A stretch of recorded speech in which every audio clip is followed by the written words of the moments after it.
Personajes de carne y sabueso.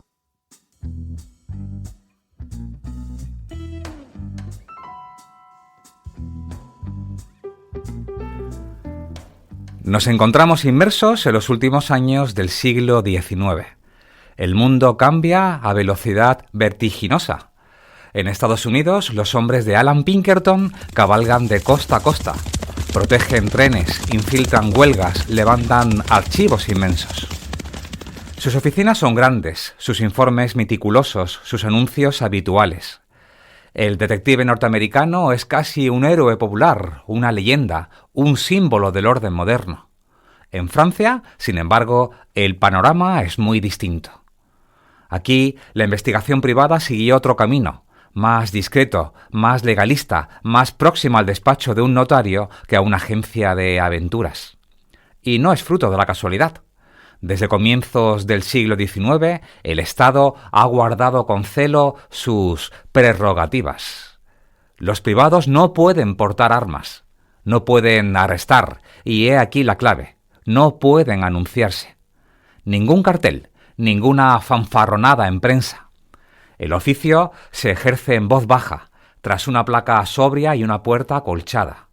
Cabinet de consultación. Algo así como gabinete de consultas privadas. El cliente llega por recomendación, nunca por curiosidad. Aun así, el detective privado se ha convertido en una figura necesaria y al mismo tiempo sospechosa. Como recordaría el historiador Dominique Khalifa, la Francia de la Belle Époque vivía una verdadera psicosis de inseguridad. La prensa amplificaba crímenes, anarquistas y bandas de los llamados apaches, y el público empezaba a ver en el detective privado tanto un guardián como una amenaza. El oficio nacía entre el prestigio y la desconfianza. Pero antes debemos fijar nuestra atención en un aspecto fundamental para entender este oficio. Antaño, en tiempos pretéritos, París ya conocía a los gestores de asuntos o aquellos intermediarios legales, personas que actuaban entre el ciudadano y la justicia sin ser abogados. Desde 1804, estos mediadores recobraban deudas, buscaban herederos, hilaban discretas informaciones confidenciales. Aquellas informaciones acabarían asociándose a la idea misma de investigación privada. En 1825, Guy de Lavaux, antiguo prefecto de policía, perfila la primera agencia moderna. Y en 1832, Eugène-François Vidocq levanta su Oficina Universal de Información para el Comercio y las Familias, el embrión de la policía privada francesa, tan útil como controvertido.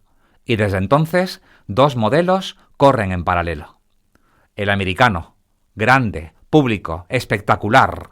El francés, pequeño, íntimo, reservado, más expediente que epopeya, más entrevista que persecución. Allí, el private eye vende su marca. Aquí, el profesional cultiva reputación, discreción, sigilo, papeles en regla. El aire de París huele a carbón y a tinta de imprenta. Los tranvías avanzan perezosos por los grandes bulevares del Nuevo París, mientras las farolas de gas derraman su luz dorada sobre adoquines aún brillantes por la lluvia. En un modesto apartamento de la Rue de Berry, un hombre de mirada aguda y bigote perfectamente recortado revisa una por una las cartas que ha recibido aquella mañana. Sobre la mesa, junto a un tintero y un par de esposas, cuidadosamente guardadas en un cajón, reposa una discreta placa de latón, y en ella puede leerse: Gabinete de Consultas Privadas de M.F. Goron, antiguo jefe de la Sûreté de París. La prensa acaba de hablar de él, y algunos dicen que se ha vuelto definitivamente loco. Otros que está a punto de reinventar el oficio de detective. Él, tranquilo, escribe una frase que pasará a la posteridad. Pido ocuparme de la milésima parte de lo que la administración no puede atender. Hoy amigos y amigas, rendimos homenaje, rendimos tributo al gran Marie-François Goron, aquel que llevó a la Sûreté de París a su edad de oro, convirtiendo los despachos policiales privados en auténticos laboratorios del crimen moderno, y donde el detalle se convirtió en prueba y la observación en un arte. Aquel que comprendió antes que nadie que la investigación necesitaba método, intuición y humanidad. Aquel que al abandonar la administración fundó uno de los primeros gabinetes privados de investigación verdaderamente modernos de Europa, heredero directo de la escuela de Vidocq. Aquel que supo que la ley necesitaba ojos allí donde el Estado no puede mirar y oídos atentos allí donde el ruido del mundo oculta las respuestas. Aquel que pertenece a esta estirpe de detectives tocados por esa varita mágica de los dioses al escribir varios libros. Y aquel que dejó esas memorias escritas y más de un siglo después siguen siendo ejemplo de método, intuición y humanidad. Pero para comenzar nuestra historia tenemos que retrotraernos al 2 de marzo de 1847, en la ciudad de Rennes, en la Bretaña francesa. Allí vino al mundo Marie-François Goron, hijo de una familia trabajadora y honesta.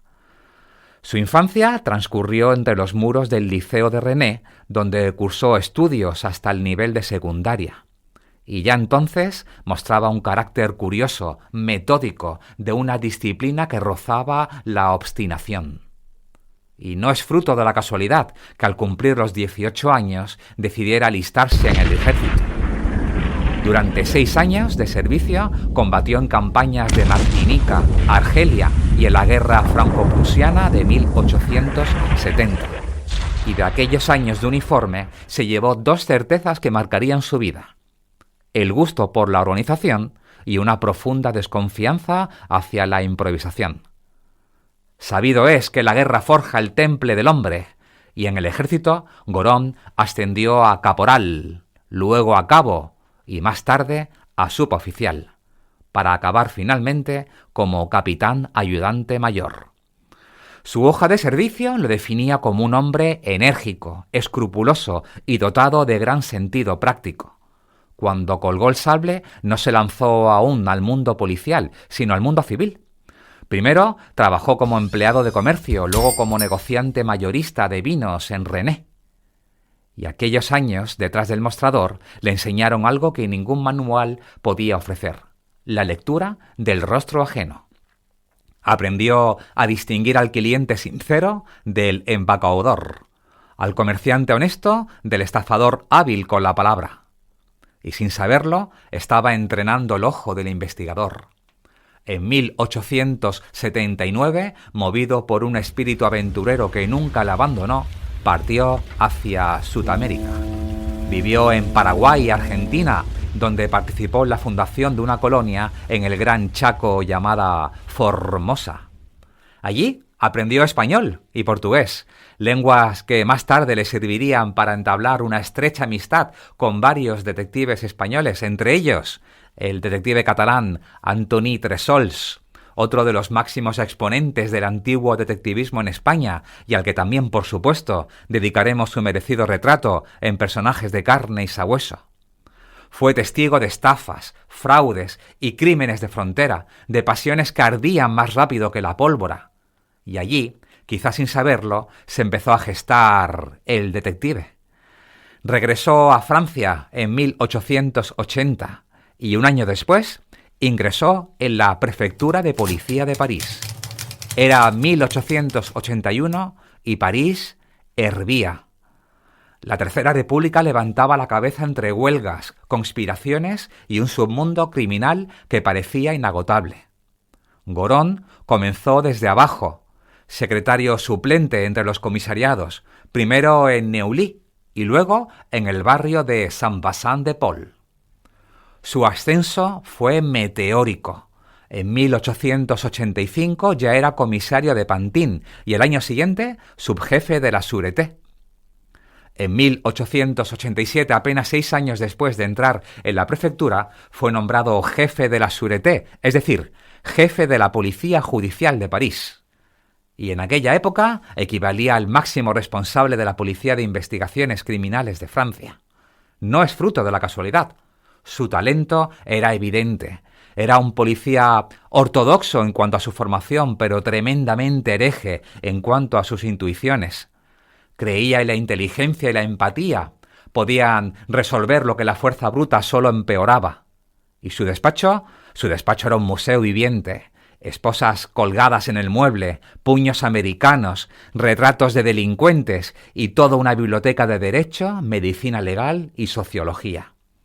Él decía a sus agentes: un buen investigador no es quien intimida, sino quien escucha. Fue un verdadero pionero en algo que hoy damos por obvio: el trabajo analítico. Creó sistemas de archivo, cruzó datos, fichó a reincidentes. Y mantenía una relación estrecha con la prensa, comprendiendo que la información pública era parte del juego del poder. Y sobre todo, cultivó una red de confidentes y testigos que transformó la investigación policial en una ciencia de la observación. Bajo su dirección, la Sûreté resolvió casos que sacudieron a Francia. Por ejemplo, el crimen de la Rue de Javel, donde un asesinato doméstico se transformó en un enigma de ingenio policial. O los misterios de la Tour Pointue, aquel viejo torreón donde el silencio y la superstición ocultaban una red de falsificadores. O la captura de bandas internacionales que operaban entre Bélgica, Alemania y París, verdaderos precursores del crimen organizado europeo.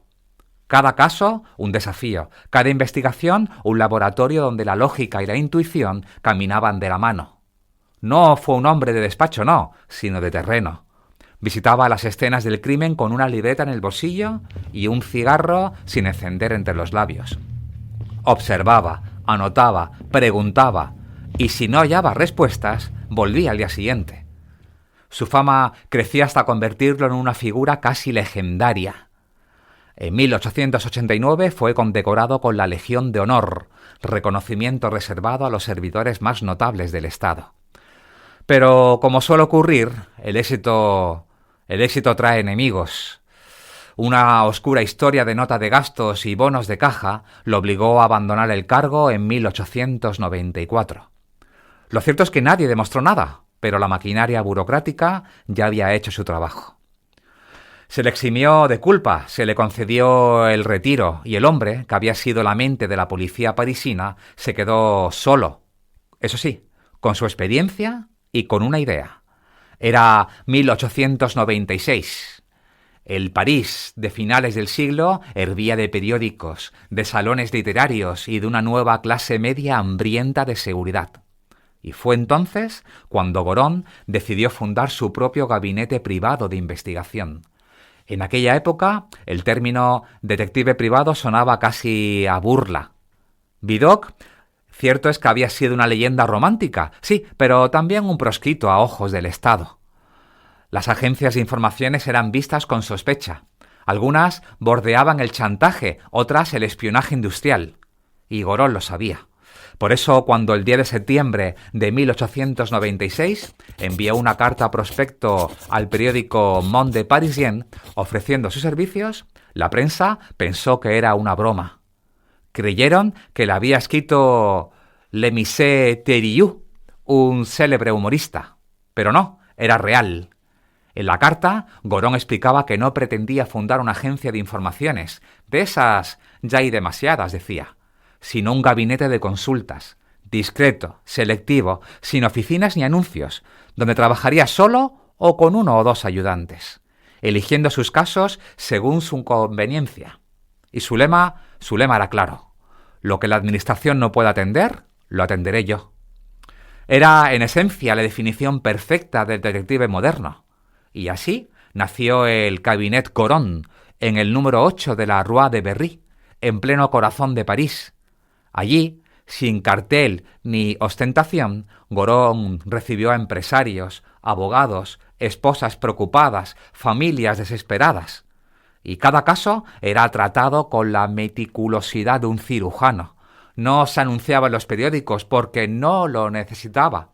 Su nombre bastaba.